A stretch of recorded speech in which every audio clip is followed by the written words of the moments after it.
Hi guys and welcome back. Today I will not be doing an arts and crafts but culinary arts. Just to give you guys a little bit of a background, I have been a vegetarian since I was in 8th grade. I am going to be making a vegan recipe because my mom is actually starting the Starch Solution, and so I'm kind of helping her with her process of going oil-free, vegan, and fat-free. I am going to be adding and posting some of my recipes. I am also starting a blog. You can check that out. It's the same website as my ceramics shop, but it's all on the same thing. It's just you tap on the blog site and you can find my recipes. Now, you can also follow me on Instagram. I have a specific Instagram for my food and then a specific Instagram for my photography and my ceramics. So I have 3 different Instagrams. You can go ahead and check those out, but we're gonna get started on the video. Okay guys, I just wanted to start with showing you what ingredients I use. I use the gluten-free flour from Trader Joe's, just baking soda, cane sugar from Costco, salt, oat milk, applesauce, cinnamon, and some nutmeg.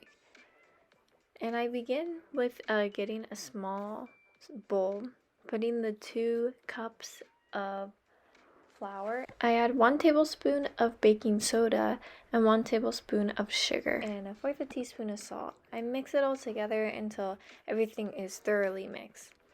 I then take 1/4 ounce of applesauce and mix it with 1 1/3 cups of oat milk, and do not spill it like I did. I'm also making an Instagram reel here. That's why you see my phone so constantly, because I was filming.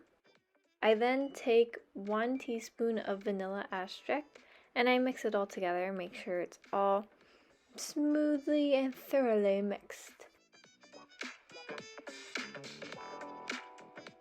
And then once you're done mixing that, you're gonna want to get a bigger bowl and put the dry ingredients into the bigger bowl. Then you take the wet ingredients and pour it on top.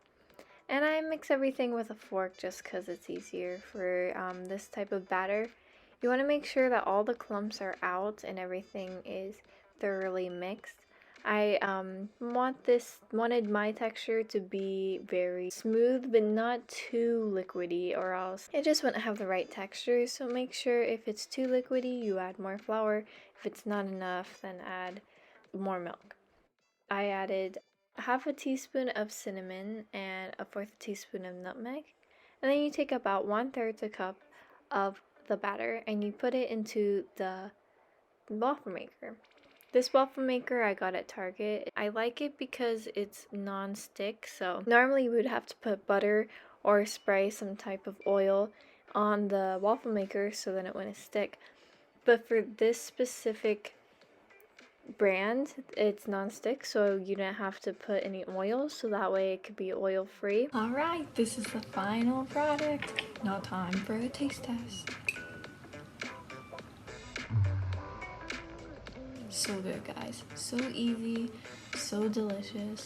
Follow this recipe if you're having trouble being vegan, being oil free, anything like that. Make sure to subscribe for more videos and check out my vlog. Bye!